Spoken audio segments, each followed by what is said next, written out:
Satu dinar emas public gold dengan berat 4.25 gram ketulinan 999. Berapa harga hari ini? Harga terkini sekitar RM1,900 lebih. Jadi macam mana nak dapatkan? Ada 3 cara nak beli. Bayaran penuh full payment, easy payment EPP dan juga tabungan emas gap Gold Accumulation Program. Kalau buat full payment, kita bayar penuh, emas tu akan dapat dekat tangan. Kalau buat EPP 10 bulan, kita bayarlah ikut jadual. Habis bayar, barulah emas ini akan kita dapat.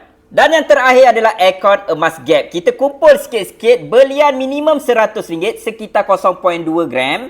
Kemudian kita kumpul sehingga 4.25 gram di dalam akaun. Kemudian kita boleh withdrawkan emas 1 dinar. Kalau berminat nak dapatkan 1 dinar dengan menggunakan salah satu kaedah ini, boleh isi beg biru ataupun boleh tekan link di bio ataupun di mana-mana link yang saya tinggalkan. Jom, emas public gold.